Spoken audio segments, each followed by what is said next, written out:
And blessed to be a part of your day. Kevin Miller in the morning here at KIDO Talk Radio. Thank you all for joining us. Phone number is 580-5436, 580-KIDO. You know, yesterday we talked a little bit about this. We really didn't give it enough heat. So I wanted to play for you the entire comments of Joe Biden at the University of Miami. When a guy who ended up becoming a national leader said, I can grab a woman anywhere and she likes it, and then said, I made a mistake. They asked me, would I like to debate this gentleman? I said, no. I said, if we were in high school, I'd take you behind the gym and beat the hell out of him. I've been in a lot of locker rooms my whole life. I'm a pretty damn good athlete. Any guy who talked that way was usually the fattest, ugliest SOB in the room. Boy, you know, to me that's about fat shaming and bullying. Boy, so we'll talk a little bit about that. I had a chance to write a piece on that at KIDOTalkRadio.com. You can check that out, Bully Biden. But first, let's go to Curtis Hoke joining us from the Media Research Center. Curtis, good morning. Hey, good morning, Kevin. Now, Curtis, you're a young man. Your generation is redefining our mores and values. Is that any way to address anybody in the world that we live in today? Well, I think it's anything but that at this point. You know, just how dangerous my generation has. You know, the generation that follows millennials is the Tide Pod eating generation, and the generation that is pushing for massive gun control. So,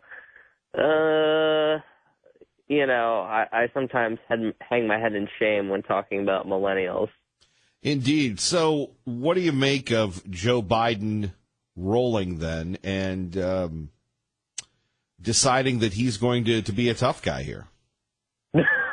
Yeah, can you imagine that? You know, and again, it's important to recall that this is something that came up during the campaign as well. You know, talking about being, you know, I want to take him out back and beat him up too, was the same thing that the vice president kind of started. And then Trump responded, and, you know, so this is really kind of round two or, you know, whatever count we're at this point right now.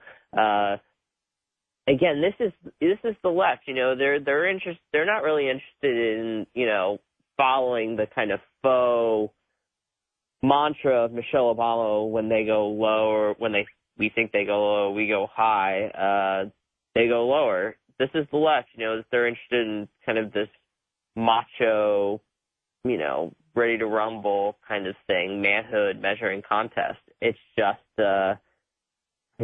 it's kind of comical at this point, but. Well, I was going to say, imagine if Donald Trump had said that, Curtis. Right. And I think that's an interesting point, that kind of who started the feud at this point. In both cases, Joe Biden just can't let this go. You know, Joe Biden is showing a bitterness that he did not run for president, I think. Well, and let's put on our Dr. Phil hats, if we could, for a minute. And because I allude to that a little, Curtis, and it's a great point by you at the Media Research Center here at KIDO Talk Radio. But, you know, Joe Biden was pretty much, you know, he was a poker player, and Hillary Clinton called his bluff. I think it would have been disastrous for the Democratic Party if Biden would have run, just based on knowing what we know now, that Clinton had the party apparatus. She probably said, look, Joe, this is what's going to happen to you. These are the files that we have on you. Poor little Bernie, who didn't have any chance. He was very competitive. You know, the Clintons have shown in the past they're going to pull out all the stops. So the idea that it doesn't necessarily mean that he would have beaten Hillary Clinton, or would it? Yeah. I've done my best, Dr. Phil. What about you, Curtis? Well, I know. I think that's a very compelling case as well, that, you know, the Clintons are the Clintons. You see that now, that they're not going away. They just will not go away. I mean, you could say that's good for Republicans, but in terms of America's sanity, I think that's, you know, kind of questionable. But yeah, you're right. It definitely would have been interesting. But I think, you know, Biden, again, is kind of this macho guy, this kind of bully personality. He really deep down thinks he would have done well. But then again, you're right. At the same time, let's think. Joe Biden ran for president twice, and, you know, he didn't even make it to Iowa in either case. And the one, you know, led to kind of this plagiarism scandal that probably a lot of people don't. Yeah, and Curtis, don't know about. not to interrupt, but and pardon me, but I remember when that happened. I've got just a tad more miles on the odometer here. And I can remember that the Clintons would have brought that up, and they probably would have brought up his comments at the time calling then candidate Senator Barack Obama clean and whatever, and refined and stuff. And that was a big brouhaha. But enough about Biden. This is a topic that I love to talk about that we're going to talk about today at KIDO Talk Radio. Why can't we just just dribble the ball, LeBron? I don't care about your political views. Or, the idea that we're bombarded all the time with, the politicization of entertainment. Right, exactly. So what we at the Media Research Center did is we worked with McLaughlin, and in a poll of likely voters, we found that 75% agree with the statement, when I watch live sports or entertainment shows on television, I'm trying to get away from politics and do not want to be bombarded with partisan political messages. And then 44% said they've been less likely to watch those things because they've become too political. You look at ESPN, you look at really anything on, not only just like streaming television, but network television as well. Sonia Rhimes, all of her shows, How to Get Away with Murder, Grey's Anatomy, Scandal, that are, entirely political.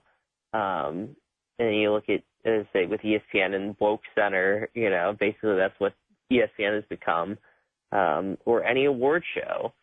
And CNN and the Brian Stelters of the world may love it, but the American people don't.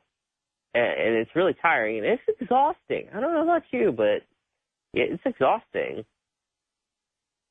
It is, and it certainly takes away from what sports is supposed to be. We've seen that with the NFL. Their ratings are down. Interesting, the more politically correct, the more activist NBA has stayed out of the national anthem controversy and just let those guys play basketball. Sure, you've had LeBron go toe-to-toe with Laura Ingraham, and if I'm LeBron, I'm passing on going toe-to-toe with her. But really, besides that, the NBA is pretty much stuck to playing hoops, while the NFL is still trying to find itself post Colin Kaepernick. Isn't that such a mess that this has become? And then you have Michael Bennett claiming that he was treated, unfairly by the Las Vegas police and they were racist, but that's really not turned out to be true. And you have any number, NFL players with their kneeling since then, and now NFL owners they don't know what to do at this point. The NBA is, in part due to ESPN, is just skyrocketing in popularity. So I think that's definitely an interesting thing to kind of talk about. But yeah, you're exactly right.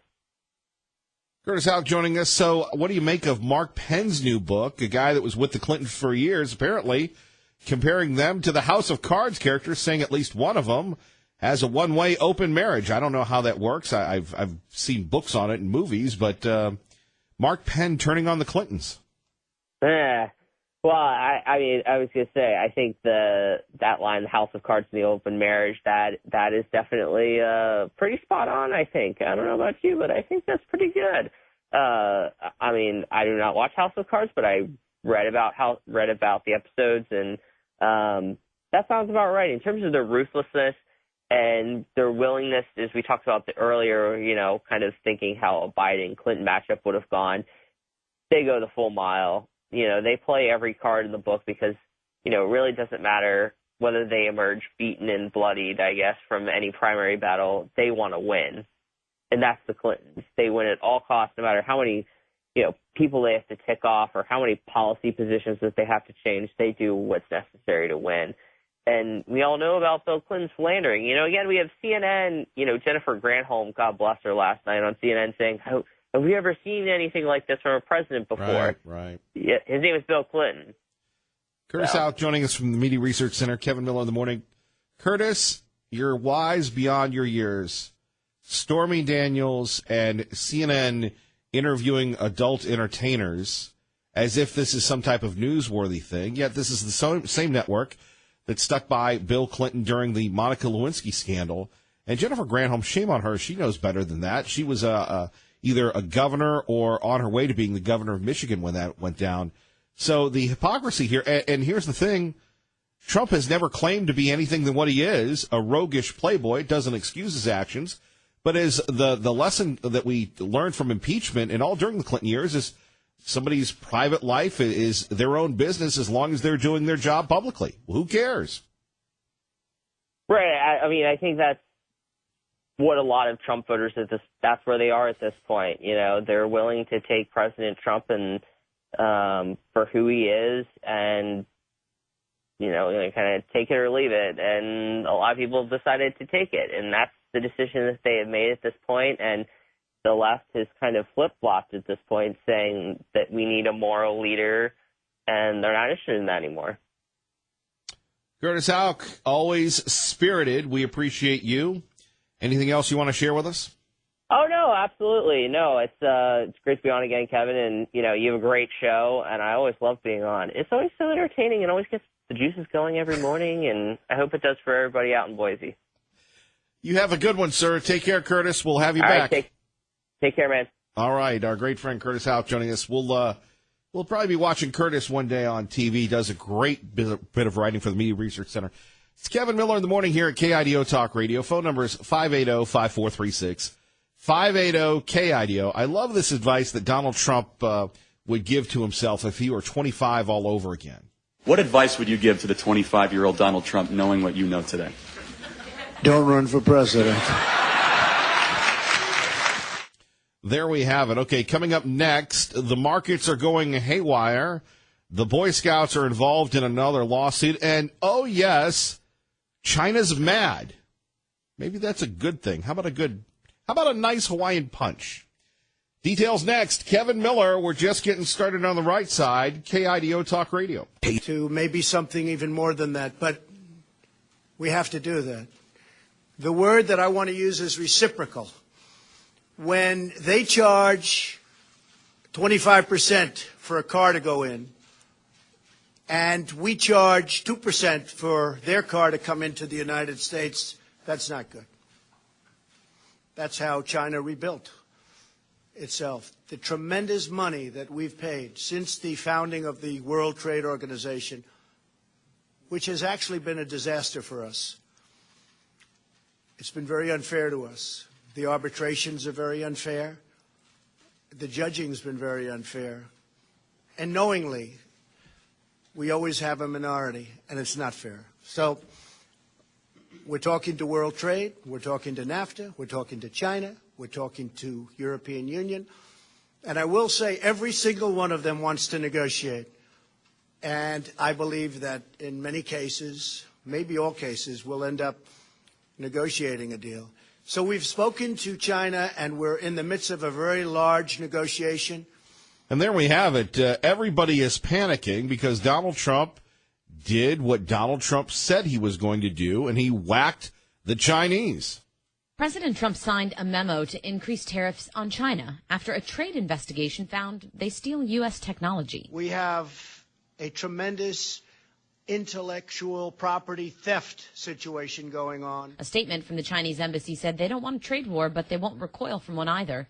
Josh Kalmer with the Information Technology Industry Council was one of several businesses and groups to sign a letter to the president urging him to steer clear of tariffs. Companies that import generally pass along those price increases, so most, if not all, of the additional costs would fall on the ultimate buyer. In many cases, those will be just everyday consumers. Just in time for U.S. steel and aluminum tariffs to take effect today, China proposed an increase on tariffs on U.S. pork, wine, and other products. Jessica Rosenthal, Fox News. Not good, really, for the Treasure Valley. And again, our friend Dave Petzel will have more on this on Monday morning. And we'll talk to our friend Max, who's lived in China for years. He knows the Chinese at 7:05. But at 580-5436, 580-KIDO, you had everybody panicking because, the stock market went down. And look, no kidding, when you invest in the stock market, but, the market goes up, the market goes down.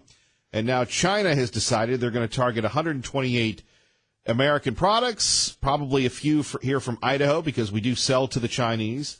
the Chinese have an undue influence in the state, in my opinion. They continue to worm their way in, and you have people saying, well, we're going to lose the almighty buck. Well, it doesn't really come down to that. Does it come down to, again, fear? And if we put something into China, and as you know, many of you have been with us for quite some time here at KIDO Talk Radio, and we've been on the Chinese. Dave Petzo likes to make a fun, little fun joke about that. We kid each other back and forth. But, the Chinese have had a remarkable run.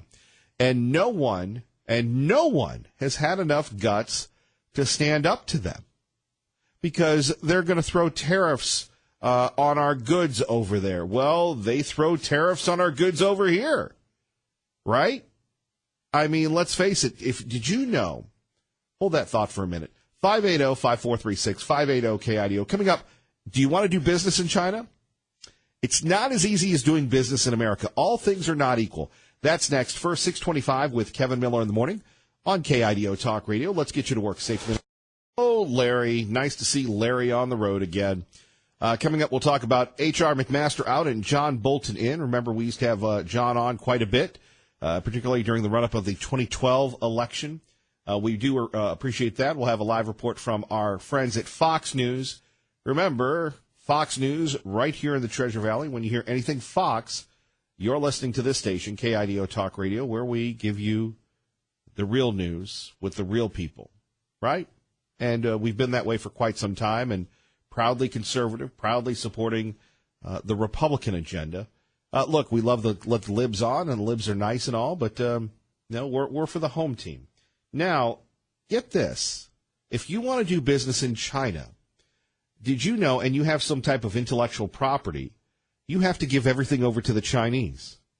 In fact, when you have to have a Chinese partner, you have to give them every piece of technology. In fact, Boeing didn't play the long game with the Chinese. They wanted to get their planes. They were so desperate to get their planes into China, to build planes into China, that they partnered with the Chinese Air Force or airplane manufacturers. So now the Chinese know all of Boeing's technology, and when their exclusive licensing agreement runs out in, 5 years, 10 years? I think I heard Lars Larson talking about it last night, that, they're going to be able to compete and put Boeing possibly out of business. But Boeing wanted into China. And when we have these tariffs, for years, we have begged the government to do this. Now everybody is afraid of a trade war and saying, me, me, me, me. Well, in America, back to the founding of our great republic, it wasn't me, me, me that the 13 colonies found success with. It was we. It was we. And that's where we are today. And China for years. And look, once again, this is something that Governor Otter and his crew and I disagree on. Doing business in China. There has been one person, one show, that would be us, that has exposed the free trade zone that the Chinese were trying to build. Tom Munns, you remember that one? There has been one thing where the Chinese, responding to this program, called us racist. Remember that when we discovered the secret meeting at in downtown Boise? And they said, well, people talked about this with the Japanese. The Japanese didn't have a military. Japanese weren't stealing our intellectual property. The Japanese weren't engaged in cyber warfare with us. They were our allies and are our allies, right? But the Chinese, it's a little bit murky. And so now you have Donald Trump saying, look, if I want to go sell something over there, they slap a 25% tariff on it. They want to bring something in over here, it's 2%. Is that fair? No wonder we've seen a great shift in manufacturing, a great shift in employment, a great transfer of wealth from the United States of America to China. And now you have the stock market, which has had an incredible run. Look, the stock market has been up 40%. Heard, who was it, Larry Kudlow talking about this? The stock market has been up 40% since Donald Trump took office, was elected. So, yeah, a little bump in the road. But if it means more American jobs, What is more prevalent for you? Fighting to maintain and restore the middle class? Or a big bump in the stock market? What is that movie from Danny DeVito? Other People's Money. They don't care about the workers. They care about the shareholders. 580-5436, 580-KIDO. I think this is a great thing for America. We'd love to hear from you next. Kevin Miller, KIDO Talk Radio. Good morning, Maggie. This could be the last nail in the coffin. Yeah. Stormy Daniels is causing stormy weather. Porn star Stormy Daniels claims President Trump broke the law, had her bullied. Does Stormy Daniels have the president's number? It sure seems that way. President Trump might have met his match with Stormy Daniels. How is Stormy weathering this? Stormy speaks. We're hearing quite a bit from Stormy Daniels. Stormy, in her own words, isn't going anywhere. Stormy Daniels has a good lawyer. The porn star Stormy Daniels was telling the truth. Stormy Daniels is on a tear. Quick preview of Stormy Daniels' interview this Sunday. Breaking news that Stormy Daniels. Stormy Daniels. Stormy Daniels. Stormy Daniels. Stormy Daniels. Stormy Daniels. Stormy Daniels. Stormy Daniels. The reason he can't engage with Stormy Daniels is because she's got his number. It's about an alleged affair, not proven, and of course, very different from Bill Clinton and Juanita Broderick, Kathleen Willey, and of course, Paula Jones. But CNN's obsessive 24/7 coverage doesn't end with Stormy Daniels. And there we have it from our great friend Sean Hannity that you can catch weeknights at 3. Again, CNN, if you're affiliated with CNN, you agree with that stuff. We don't. We're with Fox. We're with Sean. We're with Lars, Glenn, Dave. That's really what it comes down to. It comes down to your values and people wanting to go after President Trump. But I think Sean did an excellent job right there of saying it. Stormy, stormy, stormy. Look, the Chinese have gotten punched in the nose for once, and that's a good thing. That's a great thing. It's time to stand up for America before we don't have anything to stand up for, right? Liberal Steve joins us now at KIDO Talk Radio. Good morning, Liberal Steve. Good morning, Kevin Miller, and good morning, Idaho.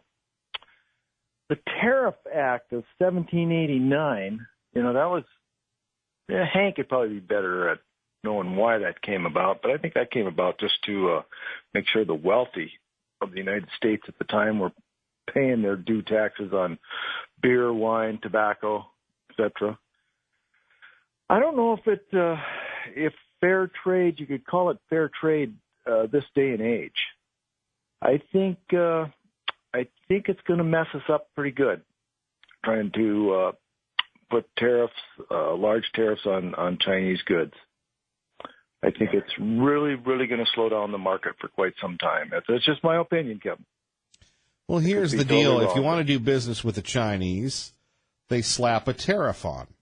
Now, you're an astute businessman when you're not in your bunker just outside of Homedale.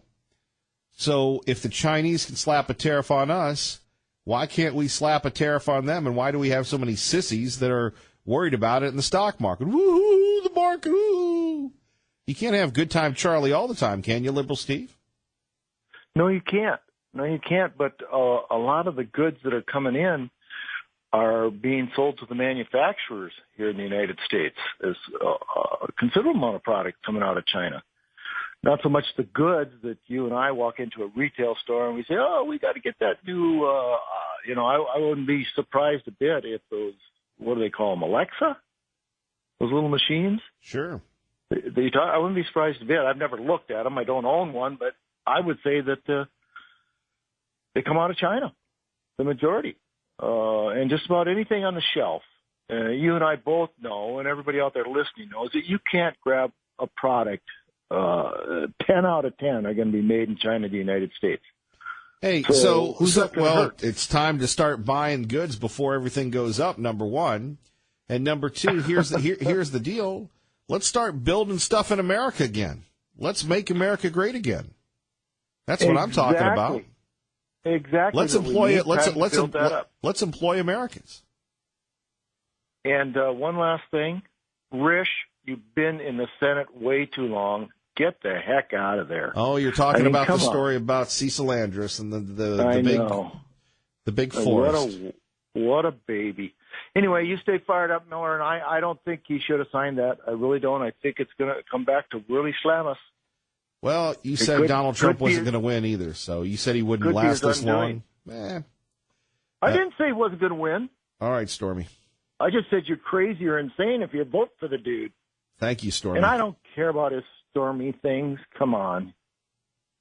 We've all known what type of person he is. The people that voted for him just overlooked all that. You know, very astute comments, sir. Stay fired up. Liberal Steve joining us. 580-5436. 580-KIDO. Well, we have the big news here where the trade war could continue to happen. Then one of our own, former Ambassador Bolton, has joined the Trump team. Did you hear about this? Man. Ahead of big decisions on Iran and North Korea, President Trump is turning to a foreign policy hawk for advice. I have my views. I'm sure I'll have a chance to articulate them to the president. John Bolton on Fox's The Story with Martha McCallum saying he's honored to serve in his new role. The National Security Advisor, like all of the president's top advisors, serve at his pleasure. And he may be a different kind of president than others, but I think that's what the people voted for. The former UN ambassador and Fox News contributor replaces H.R. McMaster effective April 9th. National security advisors do not require congressional approval. Steve Rappaport, Fox News. And there we have it. Former Ambassador John Bolton, that you've heard on this program here at KIDO Talk Radio, along with Sean Hannity, along with Lars Larson, replaces H.R. McMaster. Truly, Donald Trump is getting his own team. I have my views. I'm sure I'll have a chance to articulate them to the president. Some people don't like people who have substantive views. They're more process-oriented. But it's if the government can't have a free interchange of ideas among the president's advisors, then I think the president is not well served. Right. And the president believes that he hasn't been well served with McMaster, with Kelly. Well, we'll see what happens with Kelly and with others. I mean, what's his name? Tillerson's out. Tillerson was a little upset, Rex Tillerson was. In fact, if you missed it, this is Rex saying goodbye. This can be a very mean-spirited town. There you have it from the former head of Exxon. Wow. Back to John Bolton, though. I think that, and you know, we have people saying that Trump is getting a war cabinet together. No, he's simply getting people on his own team, right?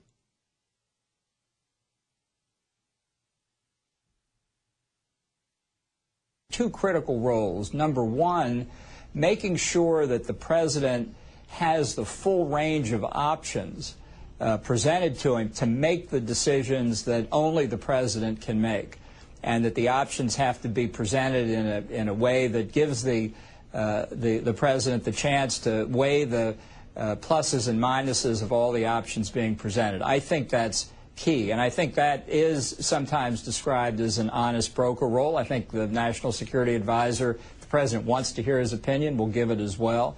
That's sort of one side of the coin. The other side of the coin is when the president makes a decision.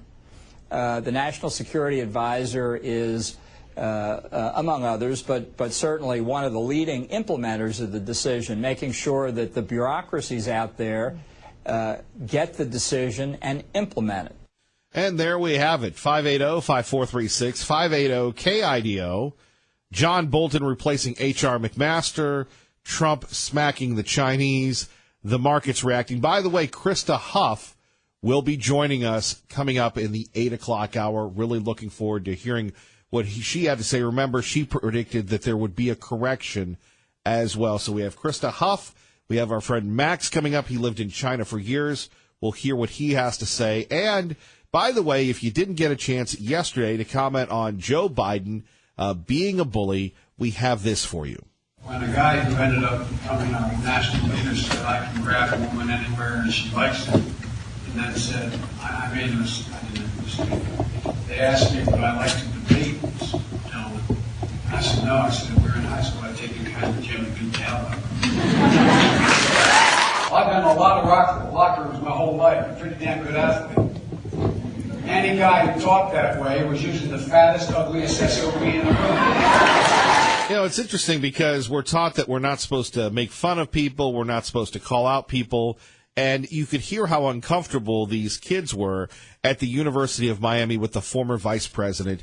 Oh, there is nothing more trembling and troubling than regret. Biden is mad because he didn't run. He thinks he could have beaten Donald Trump, but Biden wouldn't have made it out of the primary. It would have been devastating for the Democratic Party, considering that Hillary Clinton controlled the apparatus, and I'm sure she has a big file on old Smokin' Joe. Kevin Miller, KIDO Talk Radio. All right, Ray Amaya, thank you very much. Kevin Miller in the morning. By the way, the Idaho legislature looks like they might get out of town, but we're hearing that the legislature, as we first told you a few days ago, this is kind of weird. They're actually going to stay in town just in case the governor decides to veto something, and then they can rush back in, although I don't know if the leadership in the House and Senate would be down with that, and rush back in and say, not so fast, Governor Otter. So there you have it. By the way, again, as we said, a very emotional day, past couple days of the legislature. Representative Perry talking about a few things there about expanding Medicaid and Medicare expansion, right? Or Medicaid expansion. And we'll see how that plays out. It's kind of an odd session. And, you know, quite frankly, I know I shouldn't do this, but shame on the media in this state, right? Shame on all the folks that always say, hey, we're looking out for you and others. And I know the media, they're very thin-skinned. They can dish it out, but they can't take it. You know, the lack of objective reporting on the no movement to bring up the grocery tax, the repeal of the grocery tax. You know, the state just celebrated yesterday that if you buy something from B&H Camera Photo or something besides Amazon, now they're going to collect taxes on it. Now, again, the federal government says states can do it. They're not required to collect state taxes. And many people say, well, it hurts Idaho businesses.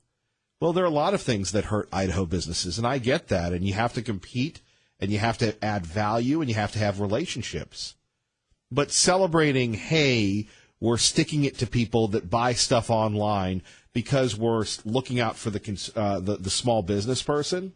Okay, if that's the case, then I challenge the Idaho legislature and all the do-gooders that want to help small businesses to give $20 million in tax breaks to Idaho small businesses that the state is rumored to collect.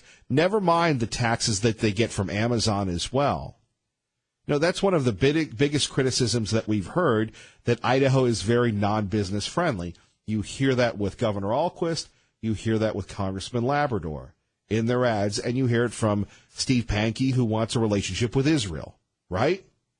Everybody has their play, if you will. And, of course, it's easier to attack than to be involved in the process. But at 580-5436, 580-KIDO, you know, please don't tax us and tell us it's a good thing. If you're going to really look out for businesses, as Donald Trump is with these tariffs, then refund that money to small businesses or businesses itself, primarily small businesses in the state of Idaho.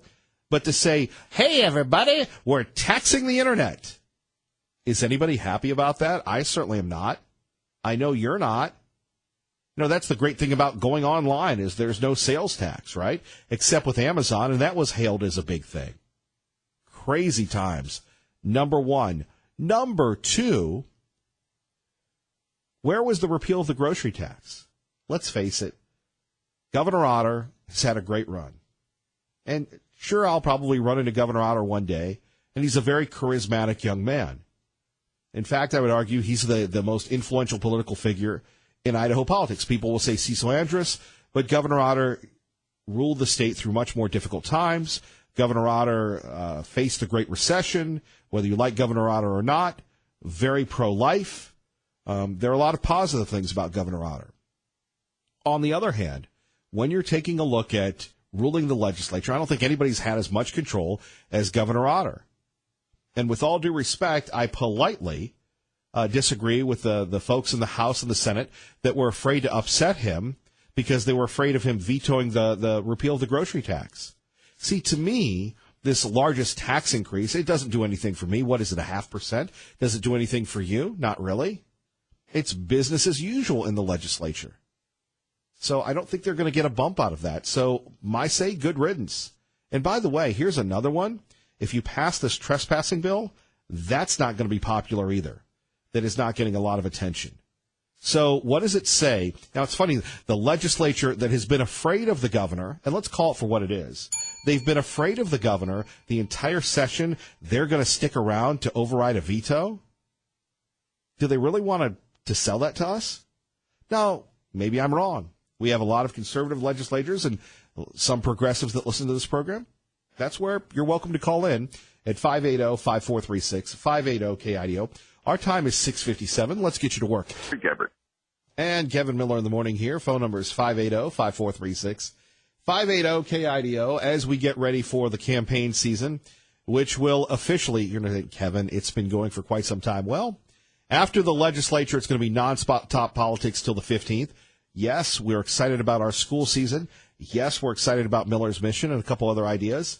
But it's going to be, nonstop politics, right?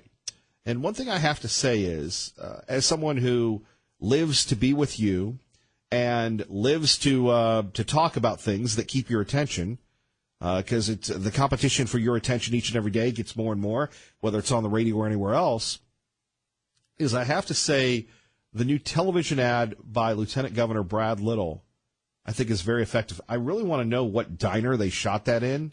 Was it in Emmett? I thought it was Ed's 50s Cafe, but it isn't. But I thought it was very powerful and very moving. The other ads have been in introductory ads. They've had him with Governor Otter.